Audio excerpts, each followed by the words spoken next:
Through the rain-streaked glass of her family's diner, a flash of movement catches Daisy's eyes. A small figure huddles against the brick wall across the street, pressed into the narrow space between the hardware store and the post office. Even through the downpour, Daisy can make out the thin shoulders of a child, maybe 9 or 10 years old, with dark hair plastered to his skull. She pauses, dish towel forgotten in her hands. "Daisy dear, can I get a refill?" Someone calls out from the back. "Sure thing, Polly."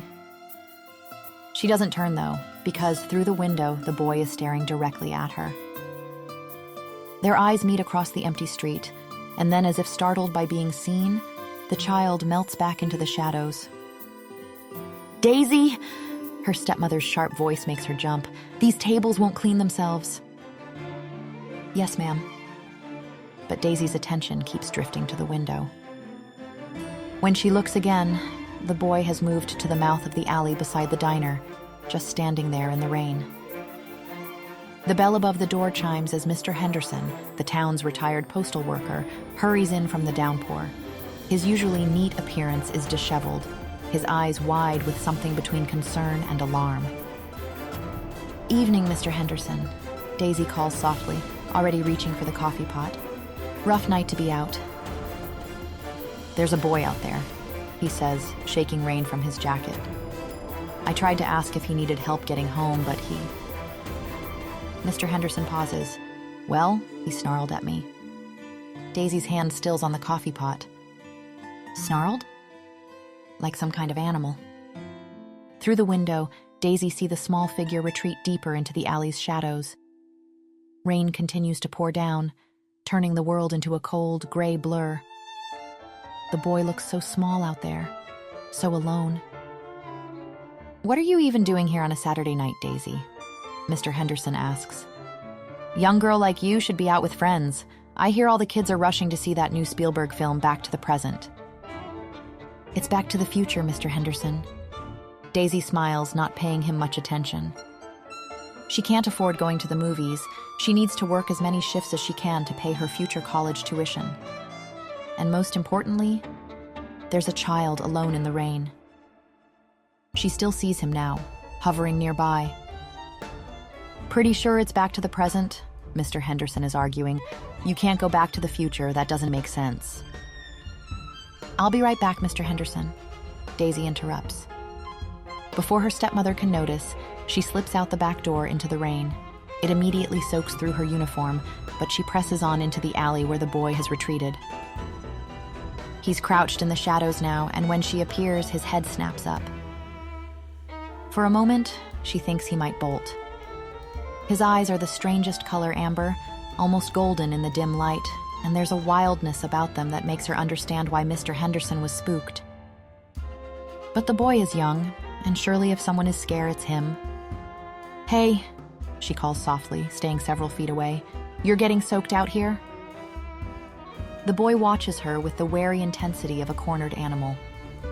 When she takes a step closer, a low sound rumbles from his throat, not quite a growl, but close enough to make her pause.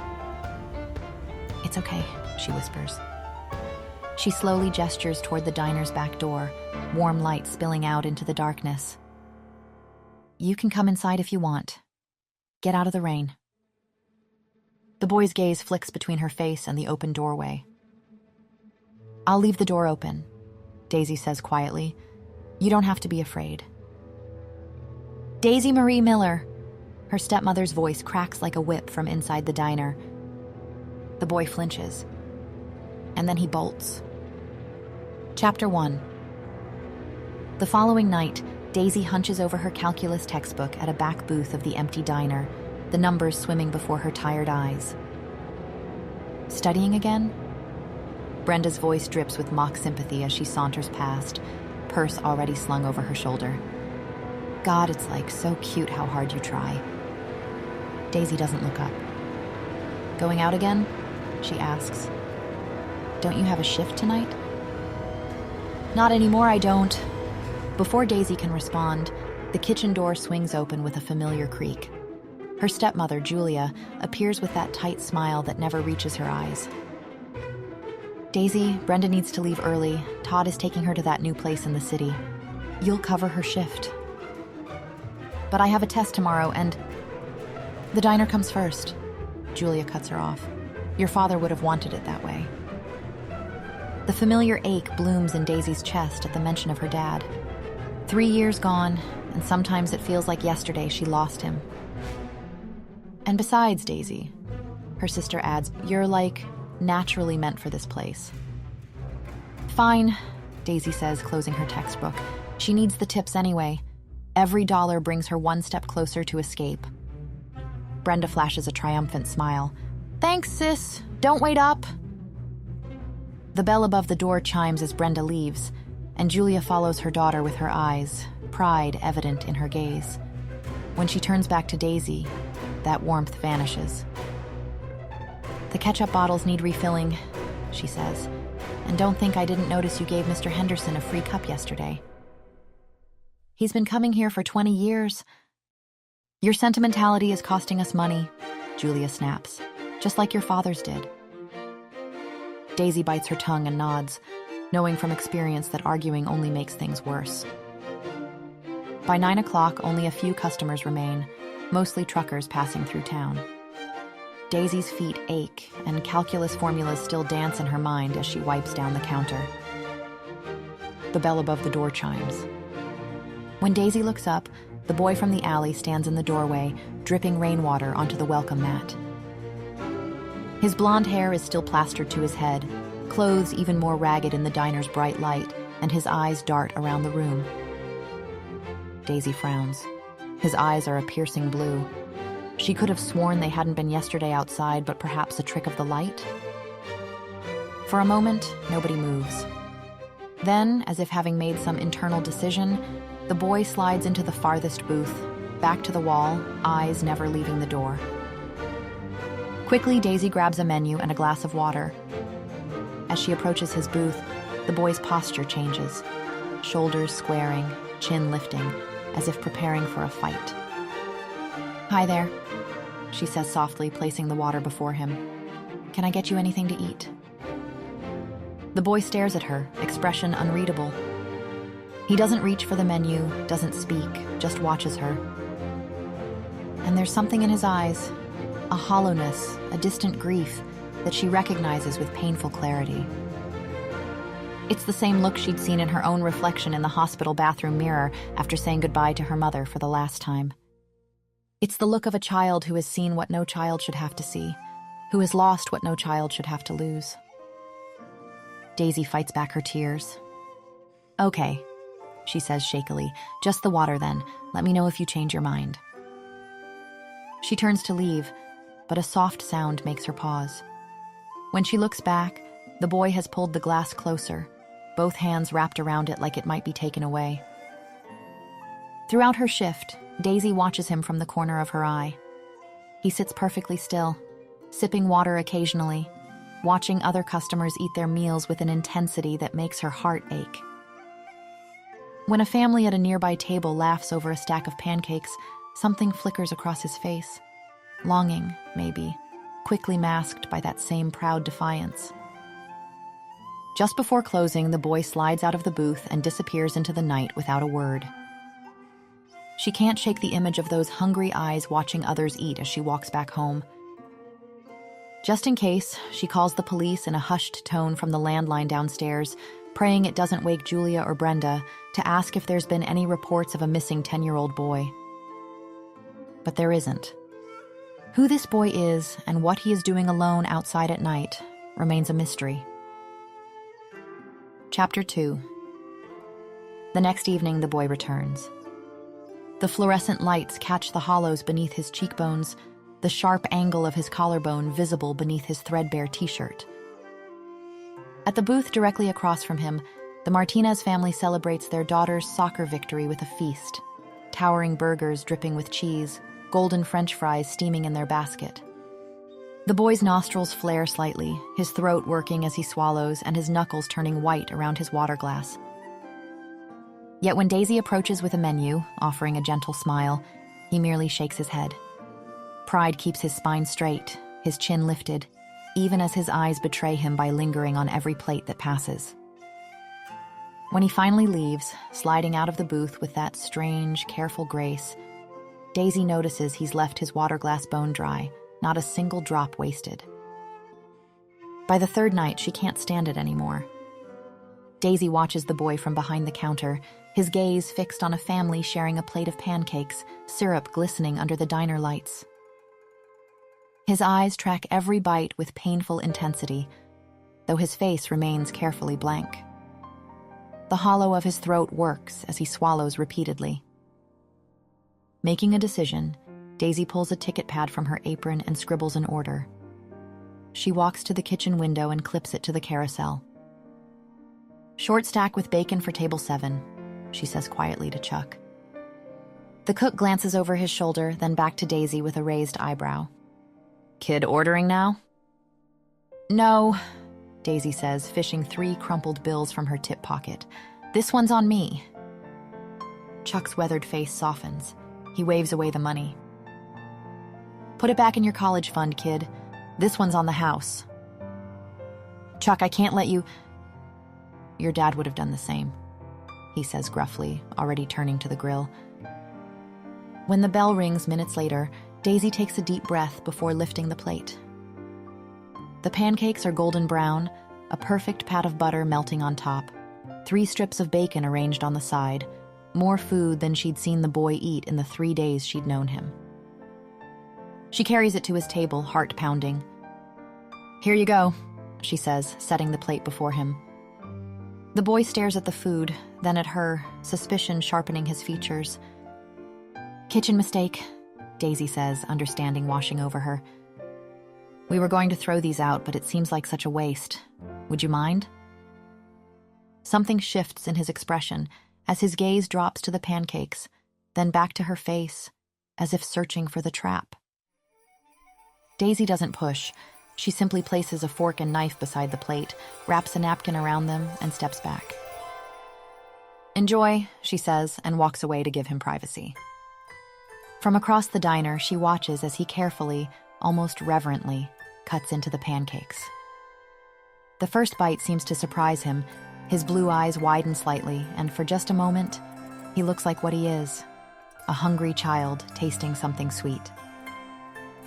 He eats methodically, savoring each bite, occasionally darting glances around as if expecting someone to take the food away. When he finishes, he wipes his mouth with the napkin and sits very still, hands folded on the table. Before he leaves, something unexpected happens. He looks directly at Daisy and gives her the slightest nod, barely perceptible, but unmistakably an acknowledgement. The next evening, he's back. This time, when Daisy approaches with water, the tension in his shoulders seems less pronounced.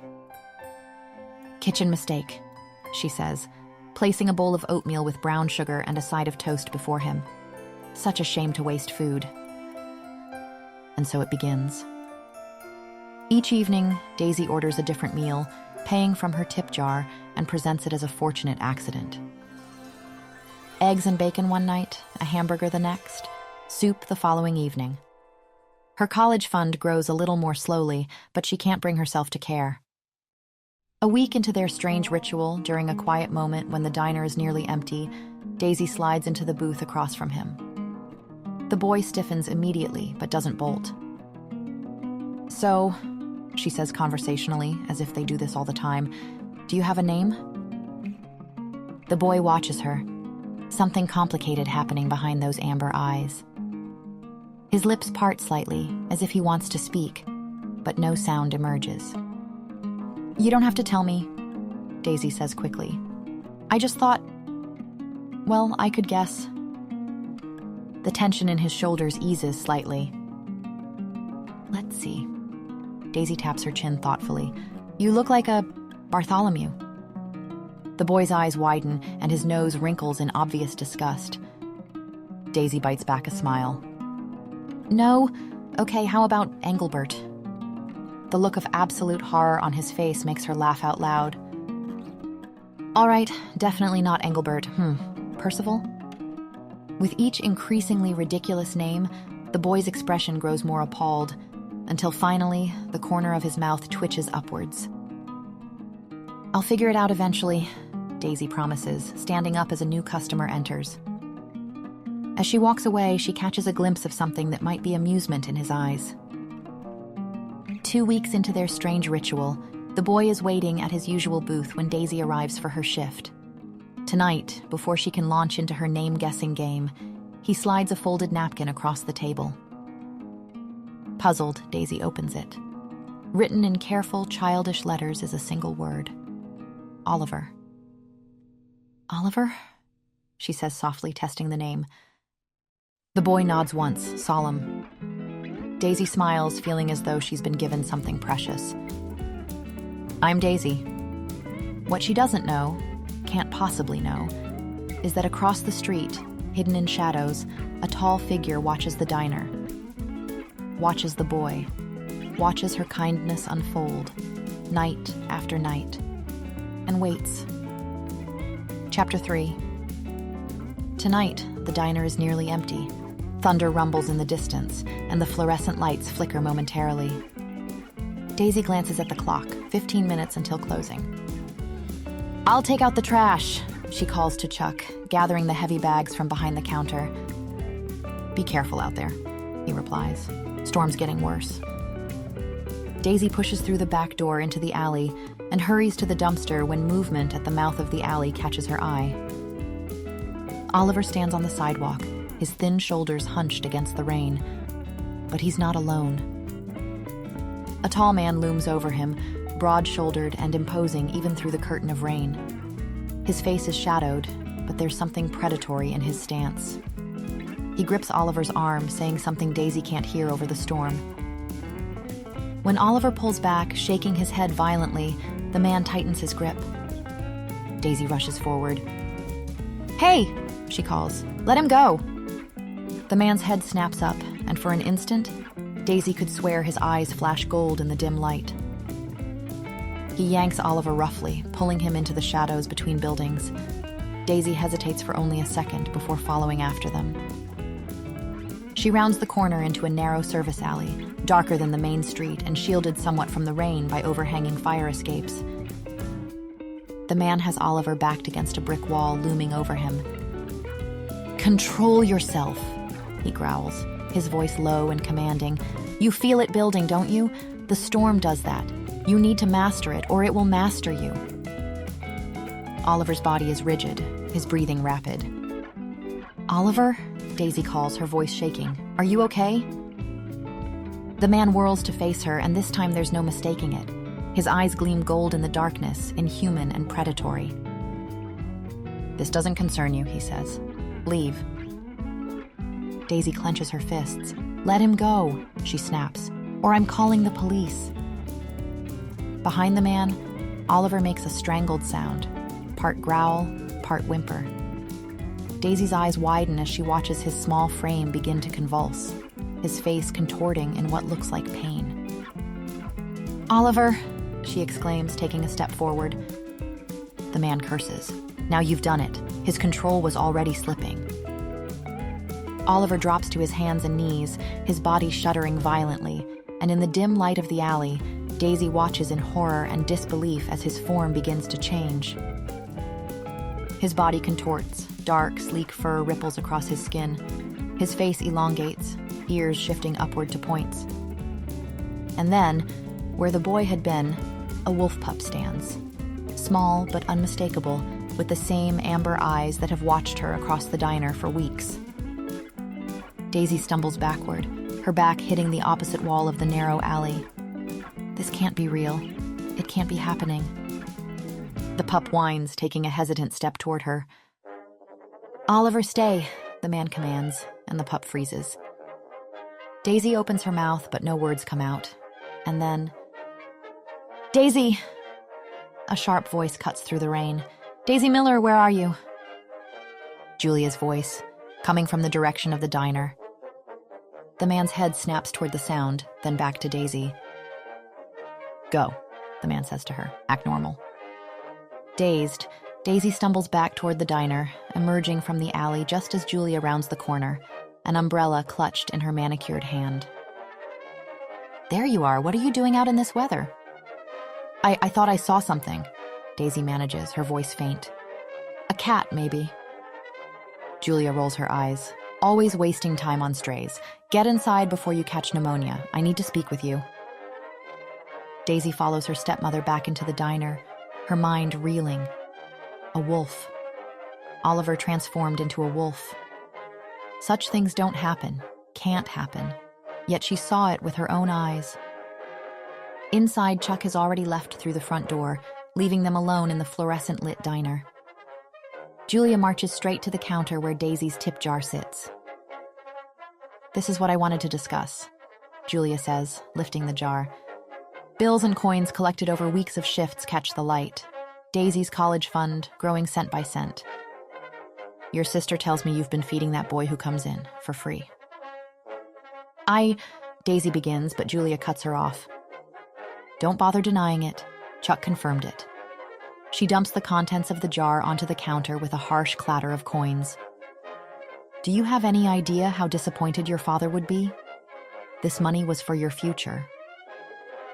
Daisy stares at the scattered tips, weeks of smiling through exhaustion, of aching feet and late nights studying after closing.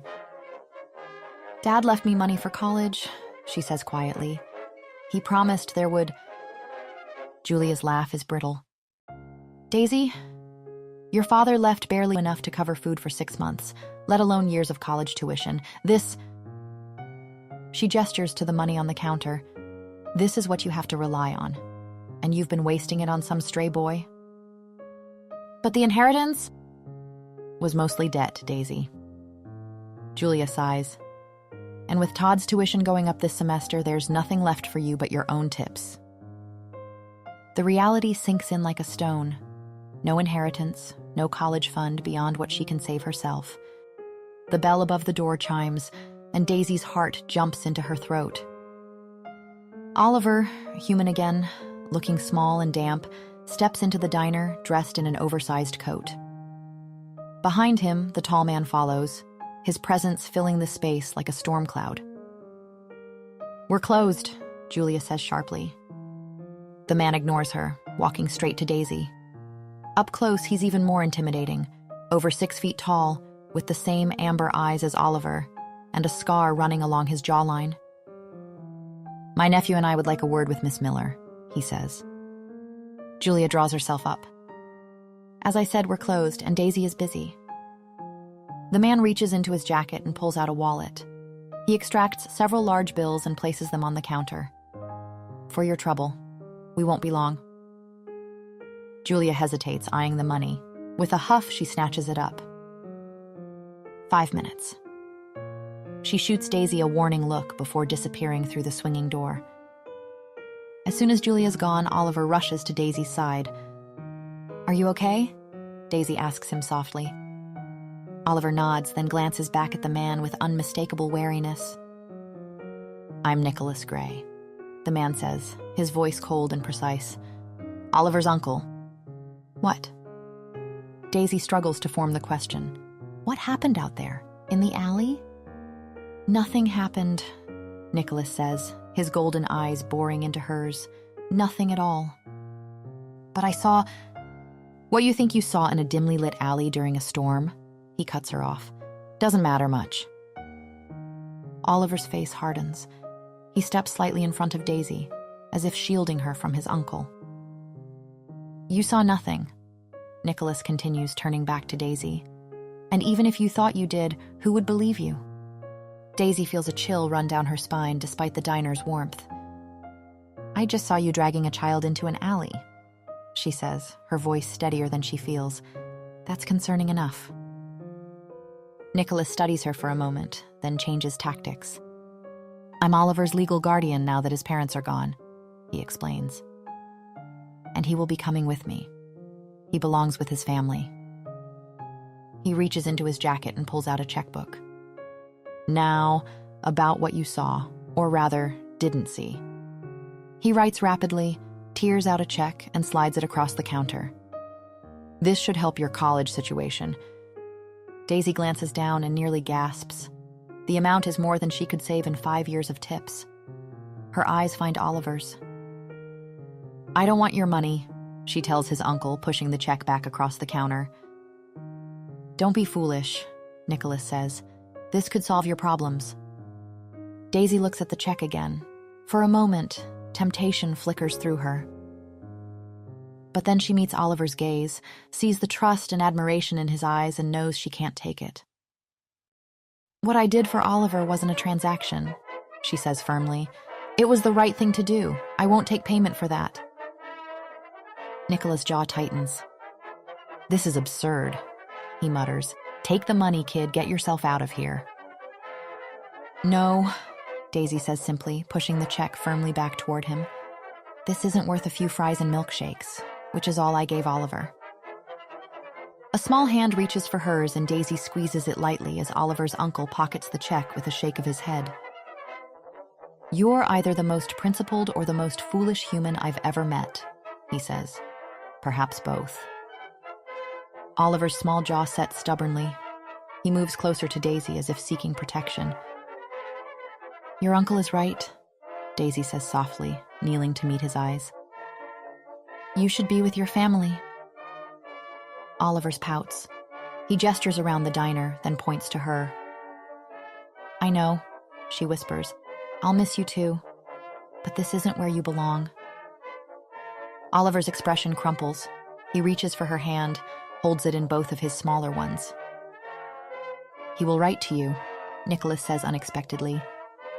Oliver turns back to Daisy, his expression earnest, questioning.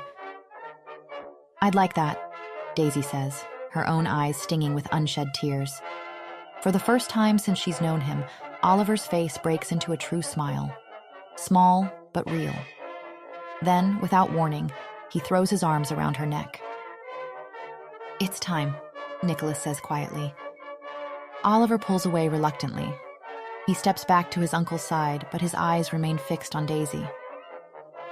Remember, the man says, his voice low and serious, nothing happened in that alley, nothing unusual, ever. His golden eyes hold hers for a moment longer, a final warning. Then he places a hand on Oliver's shoulder and guides him toward the door. A week later, an envelope arrives at the diner, addressed to her in careful, childish handwriting. Inside is a letter, short but precious. Dear Daisy, I am with my uncle now. They are teaching me many things. I miss your pancakes. I miss you more. Daisy traces her fingers over the signature, surprised by the sudden ache in her chest. Chapter 4. April 1986. Dear Oliver, thank you so much for your letter. I can't tell you how relieved I was to hear from you. I've been wondering where you were and if you were safe. Is your uncle treating you well? Your friend, Daisy. June 1986. Dear Daisy, sorry it took so long to write back. I'm with the pack now. Uncle says I need to train, that it's my duty, but he's full of shit. Don't tell him I said that word. I miss you and your scent. Is your aunt still being mean to you? Oliver. July 1986. Dear Oliver, I'm so happy to hear you're safe. What do you mean by training? Do you practice changing? Is that the right word to use? Is the pack your family? Julia is not my aunt, she's my stepmother. Your friend, Daisy. P.S. Your secret bad word is safe with me. September 1986. Dear Daisy, yes, I am training to control my change, but I shouldn't tell you about that stuff. I think Uncle checks my letters before they go out. He told me I shouldn't comment on a lady's scent like I did. But how else was I supposed to say I miss how you smell? Adults are confusing. I can't believe Julia is your mother. She's so mean to you. My mother wasn't like that at all. When I'm older and you're my mate, no one will ever be mean to you ever again. I promise. Oliver. October 1986. Dear Oliver, I don't mind you commenting on my scent. I wear vanilla perfume sometimes. Maybe that's what you remember? About the mate thing, though. I'm very flattered, but you're too young to be thinking about those things. Julia isn't my real mother, by the way. She's my stepmother. My real mother is in heaven. She got very sick when I was 12, and there was nothing the doctors could do. So I understand missing your mother, I miss mine every day, especially when I make her recipes at the diner. December 1986. Dear Daisy, I don't care what my uncle thinks or says. You will be my mate one day when I grow up. He tried to make your pancakes. He burned the edges, but I ate them anyway.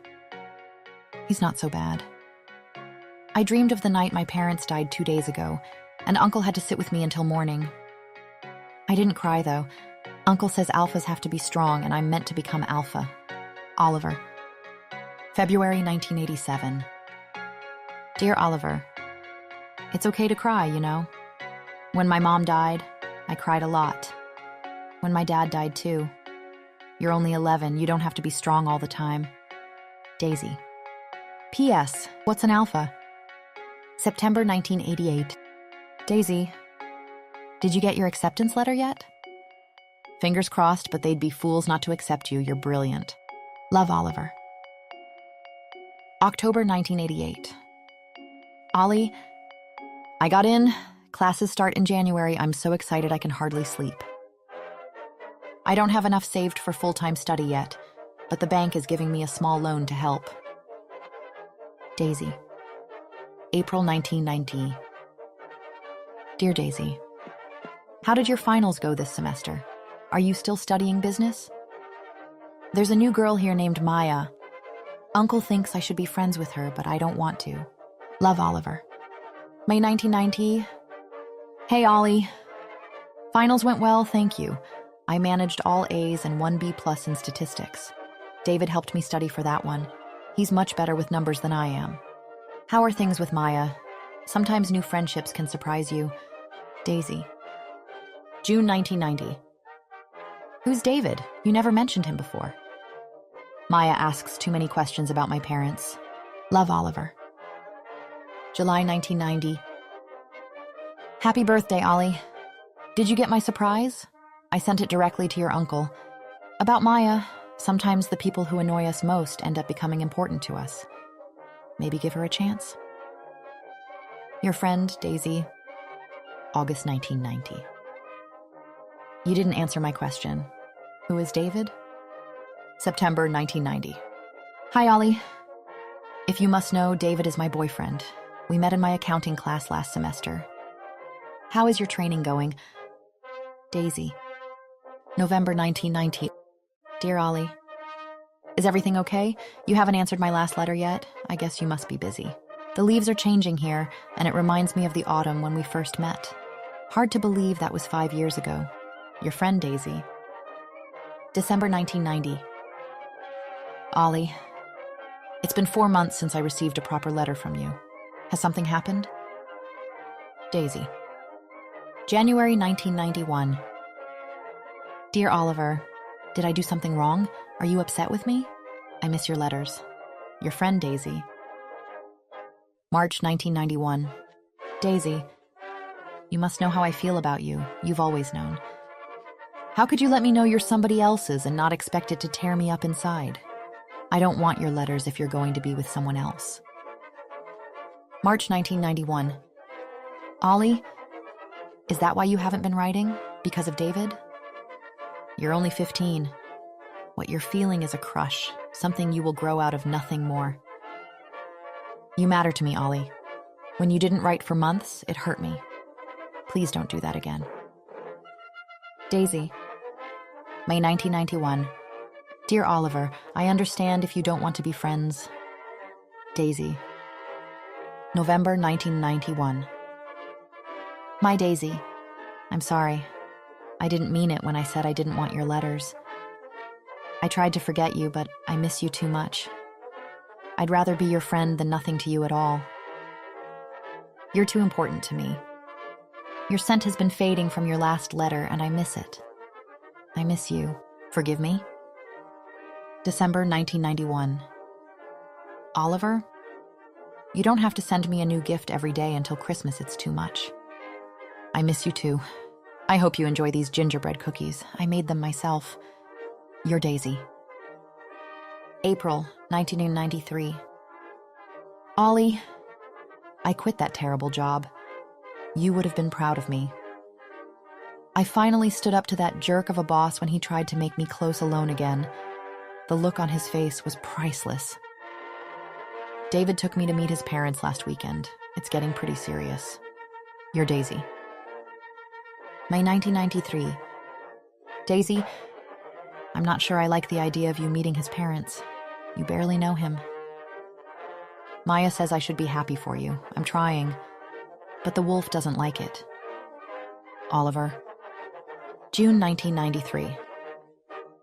Dear Ollie, David and I have been dating for about 3 years now. That's not nothing. You're creating a connection in your mind that isn't real, at least not in the way you seem to think it is. You're 16 now, and I'm 22. You're still so young, and you have your whole life ahead of you. Speaking of which, you mention Maya often. Is there something developing there? You're Daisy. November 1993. Daisy? Maya's from an important family within the pack. Uncle has suggested we would make a good match. The wolf isn't opposed to the idea. She smells right, if that makes sense. We're considering a formal courtship bond. Love, Oliver. December 1993. Dear Oliver, a formal courtship bond at 16? Oliver, that sounds so serious and permanent. You're just a teenager. You should be meeting different people, figuring out who you are before you commit to something so binding. And what does "she smells right" even mean? That's not a foundation for a lifelong relationship. Daisy. March 1994. Dear Ollie, David proposed last night. I said yes. I'm not sure why I'm nervous telling you this. You're my best friend. You should be the first to know. The wedding will be next summer. I hope you can be there, but I understand why that might be complicated. How are things with Maya? You're Daisy. May 1994. Daisy.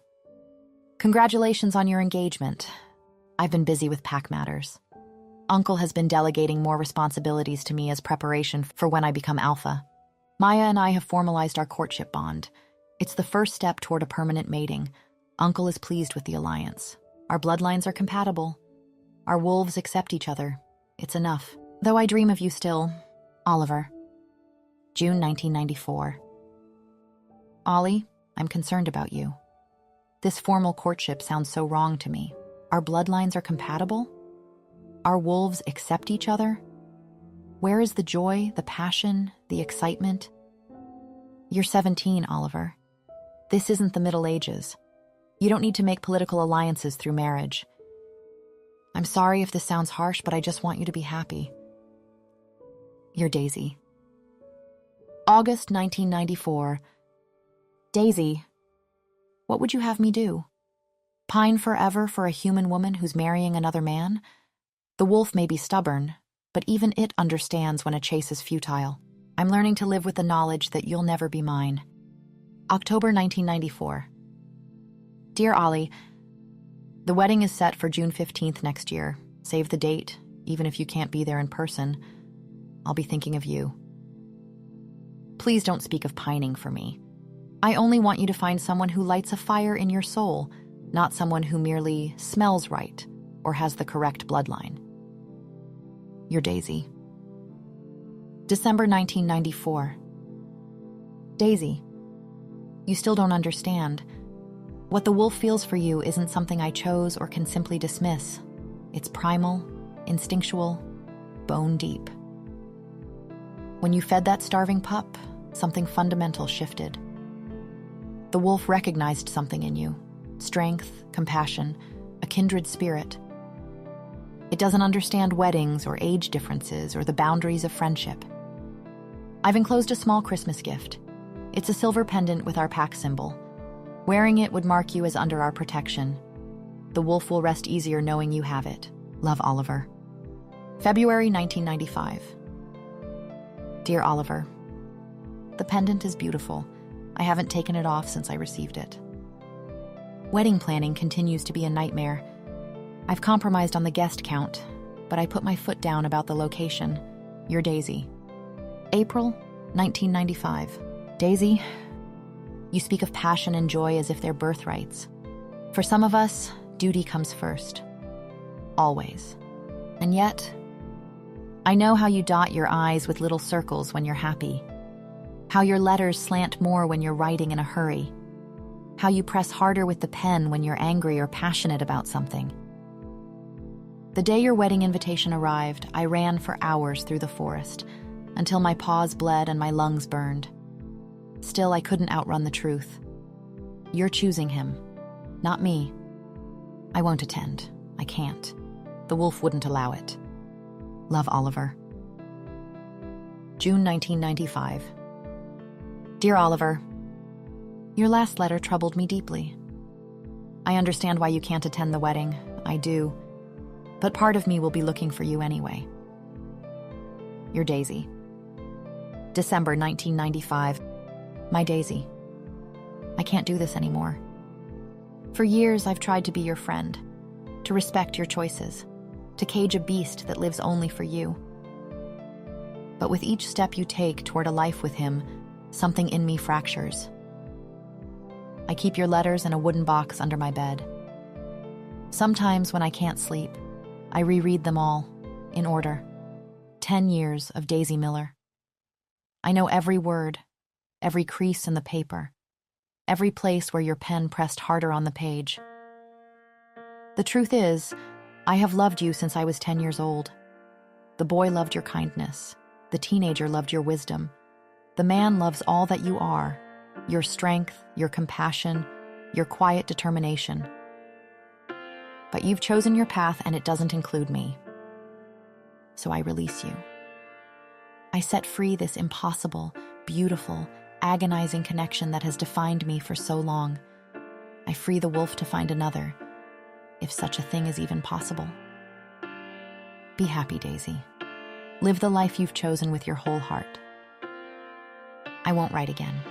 It's the only way I can survive. Always and forever yours, Oliver. June 1999. Ollie, I know I shouldn't be writing to you, but tonight, sitting alone in my apartment, I needed to put these words somewhere. I miss you.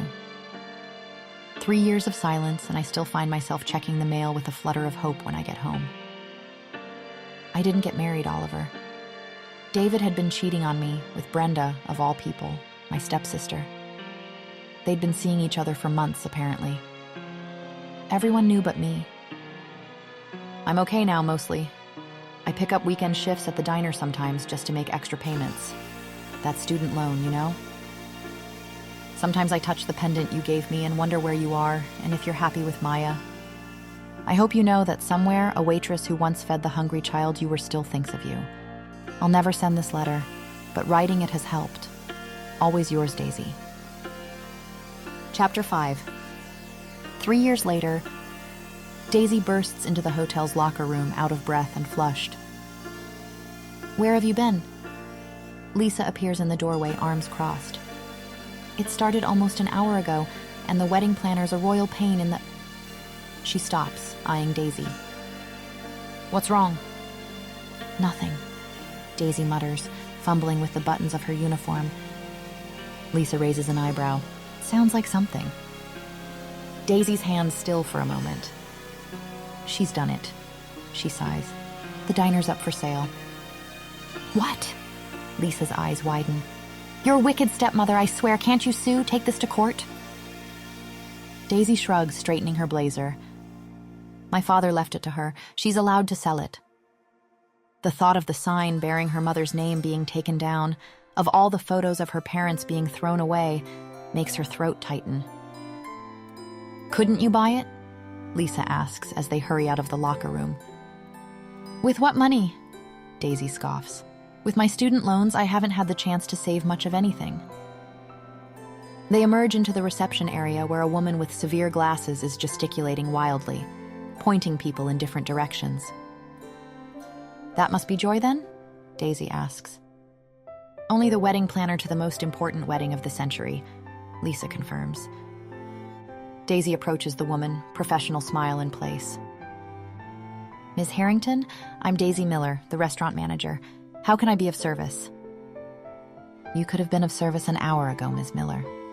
Joy snaps. The grand ballroom has been transformed for the welcome dinner, an event the size of a conference. Dozens of round tables draped in cream linens fill the space, each adorned with elaborate floral arrangements. Waitstaff in crisp uniforms weave between glamorously dressed guests. The luxury hotel has been fully privatized for the week-long celebration, culminating in the wedding this weekend. As restaurant manager, Daisy has nothing to do with the wedding preparations, but she's responsible for ensuring the welcome dinner runs smoothly. She's determined to make up for her tardiness. "I apologize for the delay," Daisy says smoothly. "I assure you everything is under control." Her eyes drift to the bar where a man stands waiting for a drink. She freezes mid-sentence. Tall and broad-shouldered, with golden hair that catches the light like spun gold, his profile is sculpted perfection. Strong jawline, straight nose, full lips curved in a slight smile as he speaks to the bartender. His suit, clearly custom-made, accentuates his athletic build in a way that makes her mouth go dry. Quite simply, he's the most beautiful man she's ever seen. As if sensing her gaze, he turns. Piercing blue eyes find hers across the room, and her breath catches in her throat. For a moment, she forgets where she is, what she's doing. Then he quirks an eyebrow, and she looks away abruptly, heart pounding ridiculously fast. "Are you listening, Ms. Miller?" Joy demands. "The bar service is entirely too slow. Guests have been waiting over 10 minutes for drinks." "I'll handle it personally," Daisy assures her, grateful for the excuse to escape, though going to the bar means getting closer to him. She slips behind the bar, though it's not technically her job. The bartenders are clearly overwhelmed by the demanding crowd. As she begins mixing drinks, she's acutely aware of his presence, just feet away. She tries not to look directly at him, but can't help stealing glances from beneath her lashes. Ridiculous. She's a grown woman, not some tongue-tied teenager. And yet her hands aren't quite steady as she pours vodka into a martini glass. "Can I get you anything, sir?" she finally asks him, proud that her voice sounds normal despite the flutter in her stomach. He studies her for a long moment, those blue eyes seeming to see right through her professional facade. Then he smiles, a slow, confident curve of his lips that makes her pulse skitter. "Yes, actually." His voice is deep and rich, with a hint of something wild beneath the cultured tones. Daisy swallows, trying to ignore how it affects her. "Well, do let me know what you'd like. I thought it would be obvious by now," he says, leaning slightly closer across the bar. Heat creeps up Daisy's neck. Is he flirting with her? Surely not. Men who look like him don't flirt with women like her. "I'm sorry, I'm not sure what you mean." He raises an eyebrow, amusement dancing in his eyes. "Well, a hug would be nice." For one bewildering moment, Daisy imagines being wrapped in those strong arms, pressed against that broad chest. The thought is so unexpected, so inappropriate, that she nearly drops the glass she's holding. I'm sorry?" The man stares at her, then snorts softly. "You don't recognize me, do you, Daisy?" Panic flutters in her chest. She's certain she'd remember meeting someone like him. How does he know her name? "Oh, I'm sorry. Yes, of course," she stammers, not wanting to offend what must be an important guest. "Of course?" He tilts his head. "So you remember me?" Daisy opens her mouth, closes it again. She feels foolish, caught in a lie, but there's no way she's ever met this man before. She would remember. Definitely. "Right. Good." His smile widens, showing perfect white teeth. "Well, you should come say hello to my uncle. You know, he asked about you just the other day." "All right," she agrees weakly, having no idea what else to say. She's almost certain he's confusing her with someone else, but there's no graceful way to say so. He gestures for her to follow, and she finds herself trailing behind him across the ballroom. Guests part for him, nodding respectfully as he passes. He moves with the easy confidence of someone accustomed to deference. She can't help noticing the way other women watch him as he passes, with the same appreciation she felt earlier, but also with something like recognition. He's someone important, clearly. He leads her to a tall man in his late 40s, with salt and pepper hair and a stern expression. Meeting the older man's gaze, Daisy feels a jolt of recognition. She's seen him before. "Nick, you remember Daisy?" the blonde man asks. The older man, Nick, narrows his eyes at her. "What is she doing here?" he snaps, making Daisy want to take a cautious step back. "I don't know." The blonde shrugs. "I had nothing to do with it." He turns to Daisy with that charming smile. "What are you doing here, Daisy?" The older man crosses his arms expectantly, while the younger one looks like he wants to laugh. Put on the spot, she straightens her shoulders. "I'm the restaurant manager," she attempts cautiously. "There you go," the blonde says to Nick. "She's the restaurant manager." "You really expect me to believe that out of all the hotels in the city?" He's interrupted by the arrival of a stunning brunette in a sparkling black dress, who slides her arm through the blonde man's. "Ollie," she scolds gently, "where have you been? Robin's asking for you." The world tilts sideways. Ollie. She just called him Ollie. "Ah, Maya." The blonde smiles. "This is Daisy. You remember? I've told you about Daisy, haven't I?" Daisy stares at the man before her, seeing him properly for the first time. The golden hair, the piercing blue eyes, the tall, powerful frame that bears no resemblance to the skinny boy she once knew. And yet... Oliver. This is Oliver. The boy she fed pancakes to. The teenager who wrote her passionate letters. The young man who broke her heart with his final goodbye. And who's now looking at her like she's merely an amusing diversion, not the shock he clearly is to her. His uncle, Nicholas, she remembers now, looks like he's swallowed something sour.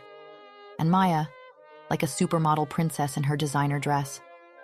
While Daisy stands there in her simple uniform, still sweaty from rushing, her hair hastily pulled back. "Excuse me," she manages, her voice barely audible. She turns and flees, threading through the crowd with her head down, ignoring Lisa's questioning look as she passes. She doesn't stop until she reaches the locker room, empty now, where she sinks onto a bench and presses her hands to her burning cheeks. Oliver, here. Now a tall, handsome man in an expensive suit that probably costs more than her monthly rent. And she'd been staring at him, finding him attractive, without even recognizing him. He must think she's an idiot, and she's behaving like a child, running away instead of doing her job. She buries her face in her hands, trying to steady her breathing. The locker room door creaks open. Daisy doesn't look up, assuming it's Lisa coming to check on her. "Oh, come on, Daisy, you didn't have to run away." Daisy's head snaps up. Oliver stands in the doorway, leaning against the frame with casual elegance, a hint of a smile playing on his lips like he finds her reaction entertaining. "This is the women's locker room," she manages. His smile fades instantly. "You're crying," he murmurs, the teasing tone replaced by genuine concern. He crosses the room in 2 long strides and kneels before her, bringing those piercing blue eyes level with hers. "It's not because of me, is it?" he asks, uncertainty softening his voice. Daisy lowers her gaze, unable to articulate the storm of emotions coursing through her. How can she explain that she's crying because the starving boy she once fed has become this magnificent man? Because part of her mourns the connection they once shared, now seemingly replaced by this vast, unbridgeable distance? Oliver reaches out, his thumb gently brushing a tear from her cheek. The simple touch sends a jolt through her system. "I'm sorry, my Daisy," he murmurs. "I didn't mean to upset you. My Daisy." The possessive endearment spoken in that deep voice makes her shiver. Her eyes snap to his, and something electric passes between them. "I'm just so happy to see you," she whispers, surprised by the raw honesty in her voice. Oliver smiles, not the polished, confident smile he wore in the ballroom, but something softer, more genuine. Something that reminds her of the boy who once wrote her heartfelt letters. She hates herself for the way her breath catches. A sharp knock on the door breaks the moment. "Daisy? Are you in there?" Lisa calls. "Joy's looking for you. Something about the champagne toast schedule." Daisy jumps to her feet, smoothing her uniform. I should go. Before she can move past him, Oliver captures her hand in his. His palm is warm, his grip gentle but firm. Have dinner with me tomorrow night. The request throws her. For one wild moment, she imagines them at a candlelit table, his eyes on hers across fine china and crystal. What? He squeezes her hand, his thumb tracing small circles on her skin. We should catch up. 15 years is a long time. What about Maya? The question slips out before she can stop it. Oliver's brow furrows. What about her? Oh no, I just meant... Daisy falters, feeling foolish. Maya is my beta, not my mate. In the end, we didn't go through with the mating ceremony. His voice drops lower. There's a lot you don't know, Daisy. A lot that's happened since my last letter. Heat rushes to her cheeks at the memory. Say yes, he urges, his eyes never leaving hers. Yes, she breathes. Okay. He releases her hand, though his fingers trail along hers for a moment longer than necessary. I should get back. I have a speech to make. They return to the ballroom separately. Daisy slips back into professional mode, overseeing the waitstaff, ensuring glasses stay filled. But her eyes keep drifting to Oliver as he moves through the crowd, commanding attention without effort. Stop it, she scolds herself. This is Oliver, he's just a boy. Except the boy is gone, replaced by a man who makes her pulse race with a single glance. A tinkling of glass interrupts her thoughts. The room quiets as Oliver takes position at the center of the ballroom, champagne flute in hand. Ladies and gentlemen, he begins, his voice carrying effortlessly through the space. Thank you all for joining us this evening.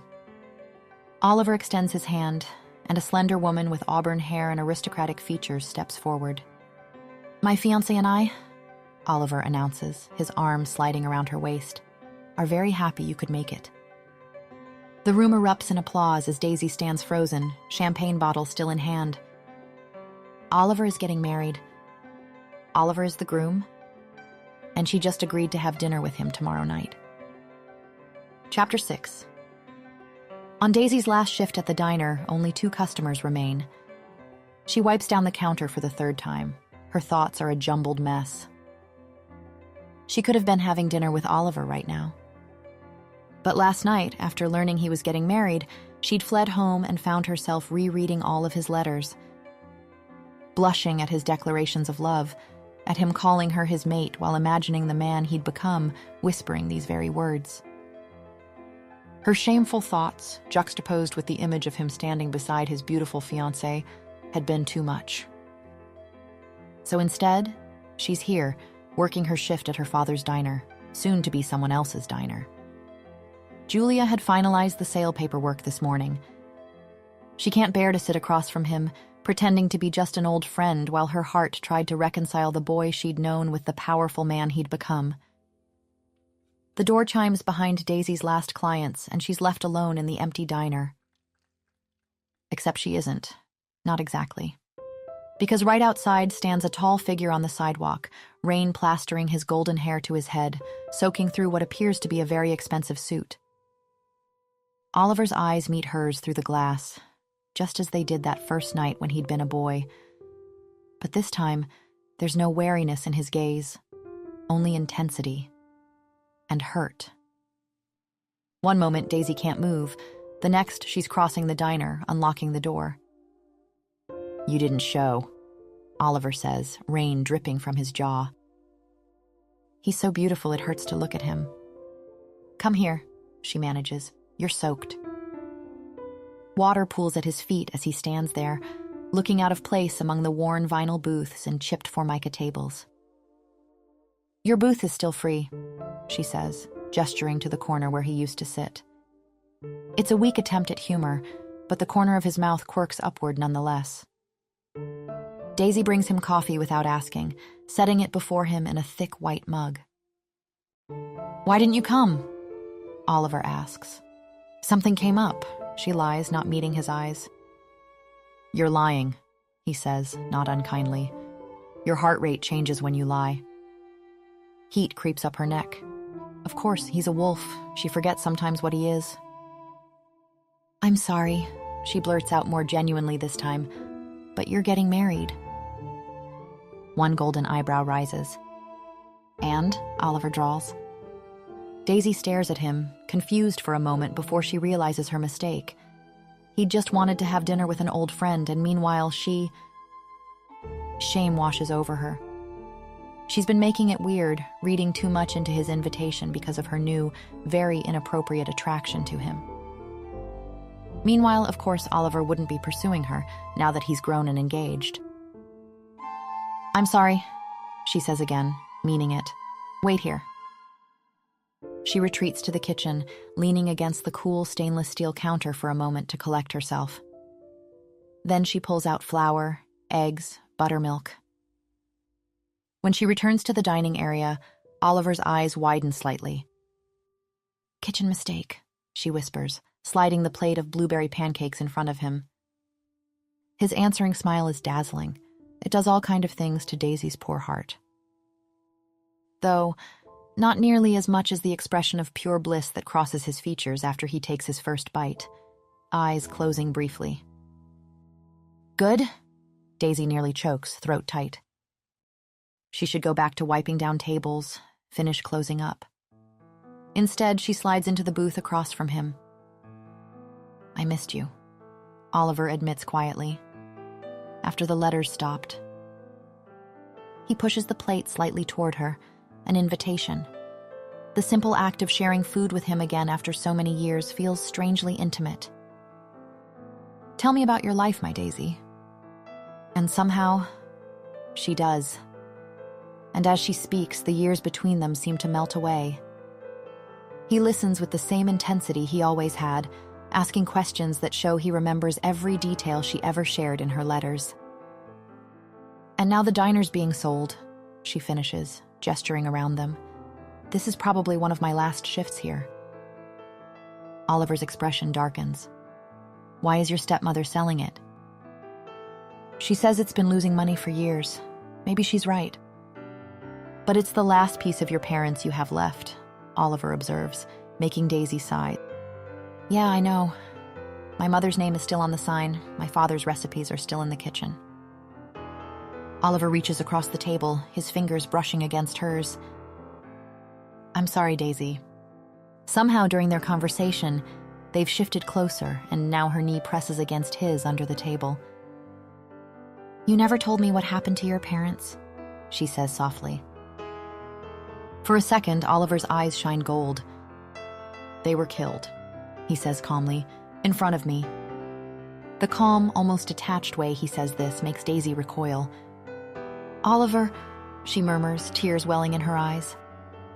Rival pack, he explains, his voice steady but distant. They wanted our territory. I was hiding in a closet. I saw everything.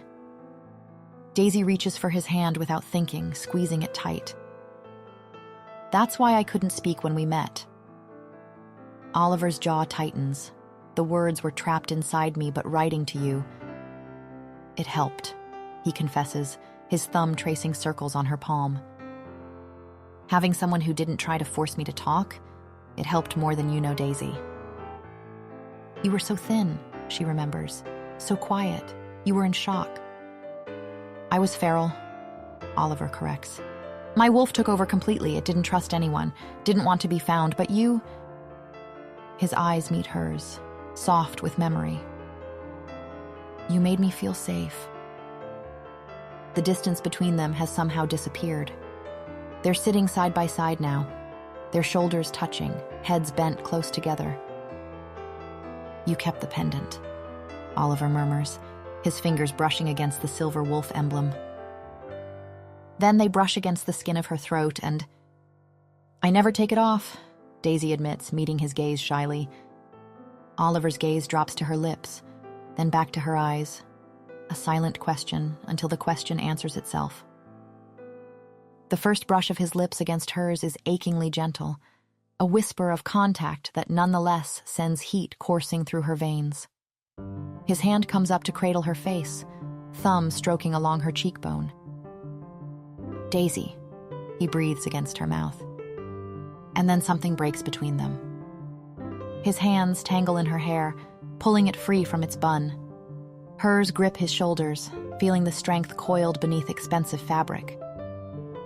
Somehow she's in his lap, and his kisses grow deeper, more demanding. One large hand slides beneath her uniform shirt, splaying against the small of her back, skin to skin. Heat pools low in her belly, desire making her tremble. Reality crashes back with brutal force. Oliver is engaged, getting married in days. "We can't," she gasps, pulling away. "Oliver, we can't." His eyes are amber now, glowing with barely contained need. For a moment, she thinks he might argue, might pull her back to him. Then the gold fades back to blue, and he releases her. "I'm sorry," he says, his voice rough. "I shouldn't have—" "No, Daisy stands, straightening her uniform with shaking hands.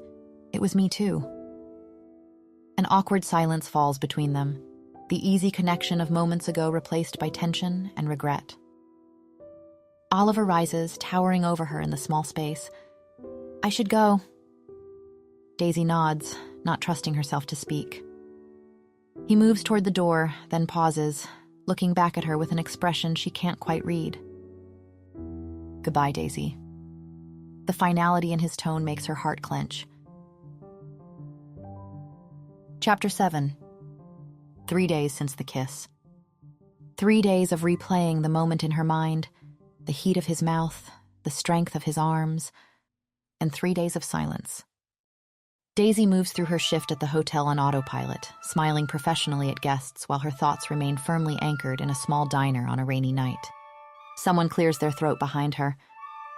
Daisy turns from the reservation desk to find none other than Maya standing before her, elegant as ever in a tailored pantsuit, her dark hair swept back in a sleek ponytail. Something in her expression, cool assessment mixed with reluctance, makes Daisy straighten her shoulders defensively. "Hello," she says, aiming for polite. "Is there anything I can help you with?" "Not really, no." Maya extends a thick cream envelope. "But I have something for you. From Oliver." Daisy's heart lurches at his name. She takes the envelope with slightly trembling fingers, unable to stop herself from asking. "He didn't want to come see me himself?" A flash of irritation crosses Maya's face. "No." The single word stings more than it should. Daisy lets her hand drop, the envelope unopened. Maya sighs, her expression softening marginally. "It's not that he didn't want to. He thought you would prefer the distance." After a moment's hesitation, Daisy opens the envelope. Inside are several documents, legal papers with official stamps and signatures. As she scans the text, her breath catches. She's holding the deed to Mary's Diner, and it's in her name. "I don't understand," she whispers, tears welling her eyes. "It's not that complicated," Maya snaps. "He bought it for you." Daisy stares at the document, throat tight. Her parents' diner, the last connection to them she has, now hers again. Deeper in the envelope, she finds an invitation. Beneath it, a handwritten note in Oliver's familiar script. "I'd be honored if you would attend. I understand if you can't." "Will you come?" Maya asks, watching her closely. Daisy swallows audibly. I don't think so," she murmurs. "I don't know." "You can't make time for the man who just bought your diner back?" Maya's voice sharpens. "You don't understand," Daisy attempts. But Maya won't hear it. "I understand more than you know." Her fingers tighten around her purse strap, knuckles whitening. Her gaze drifts to the pendant still hanging around Daisy's neck, and something like resignation flickers across her face. "He doesn't love her," she mutters. Daisy's brows shoot up. "What?" "Robin. He doesn't love her." Maya's gaze is direct, challenging. "Just thought you should know." Daisy shakes her head. "He doesn't love me either." She protests, overwhelmed. He just thinks he does because I was there when he needed it. Something dangerous flashes in Maya's eyes, a reminder of what lies beneath her polished exterior. If after all these years you still think that, she finally says, then you don't deserve him. Without another word, she turns and walks away, the sharp click of her heels against marble echoing in the sudden silence. Chapter 8. The Greypack estate sprawls across acres of pristine woodland, the ceremony site nestled in a clearing surrounded by ancient oaks. White chairs fan out in neat rows, flower-draped archways creating a path to a raised platform where Oliver stands, tall and solemn in a black suit that emphasizes the breadth of his shoulders. Daisy slips in at the back, heart hammering against her ribs. She's dressed in a simple blue dress, the pendant Oliver gave her years ago gleaming at her throat. Her eyes scan the gathered crowd, and immediately she notices something different about them. They sit too still, too alert, predators at rest. This is a shifter ceremony, and she's an outsider in every sense. Nicholas stands beside Oliver, his expression severe. On the opposite side waits Robin, resplendent in a gown of ivory silk, her family arrayed behind her like an army preparing for alliance, not celebration. As music swells from hidden speakers, Daisy shrinks into her seat, suddenly questioning her decision to come. What had she expected? To walk in and find Oliver waiting with open arms? He's about to be mated, bonded forever to another.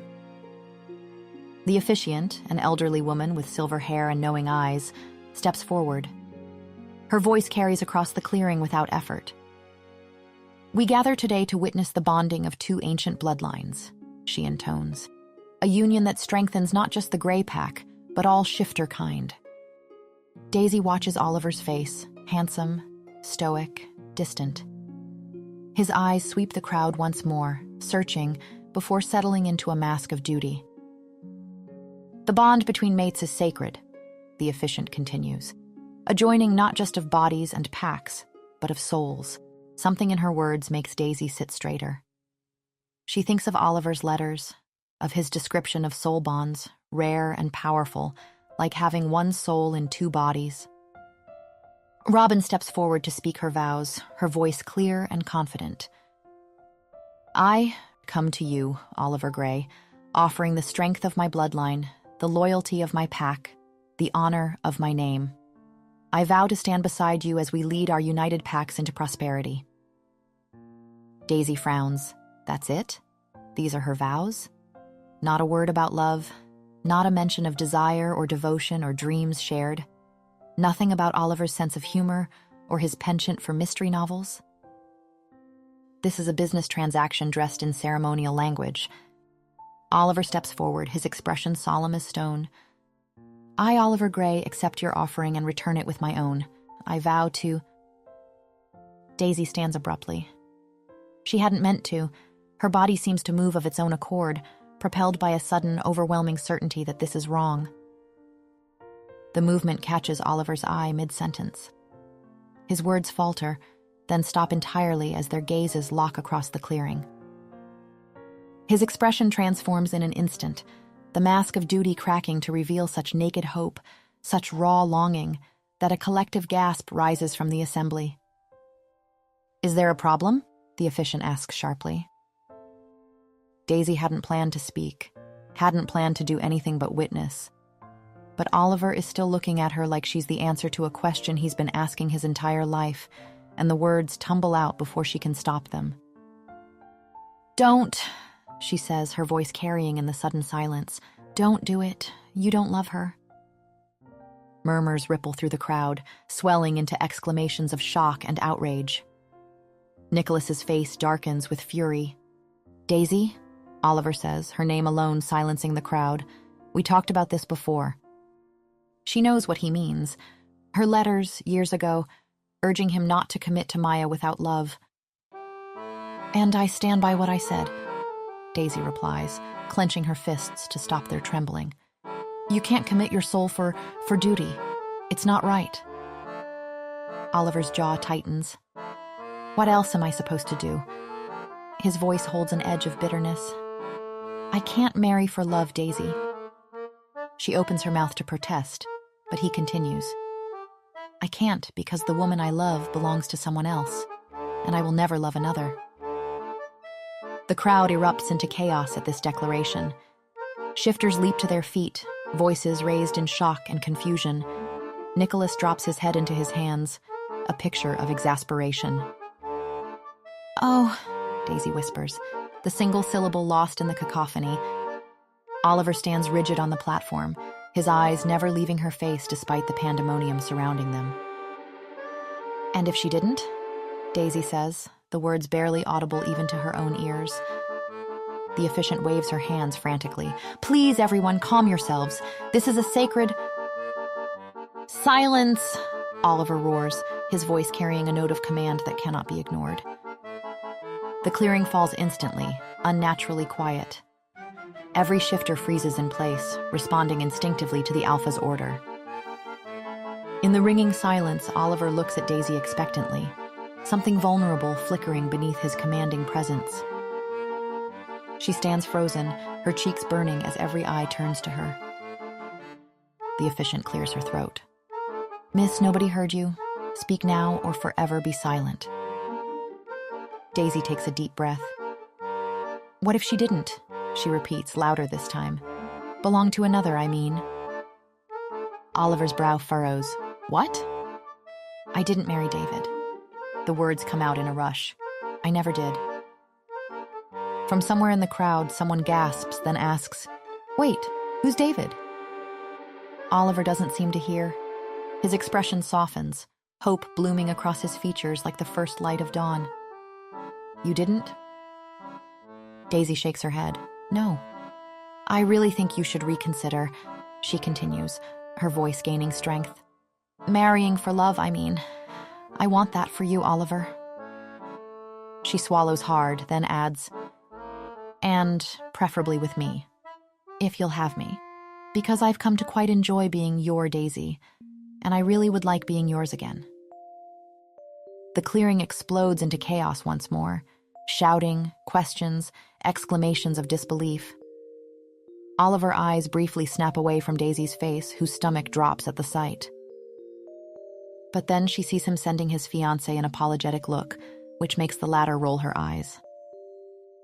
Go on, she says, loud enough to be heard over the din. We both know this was never about love. Oliver doesn't need to be told twice. He strides through the crowd, shifters parting before him like water, until he stands before Daisy, his eyes blazing with an intensity that steals her breath. You really didn't have to buy back the diner for me, she babbles nervously. That was too... His mouth claims hers, cutting off her words. The kiss is fierce, possessive, 15 years of longing poured into a single, searing contact. The officiant, looking somewhat stunned, raises her voice over the celebration. Well, it seems we're witnessing a different kind of bond today. Daisy hardly hears her.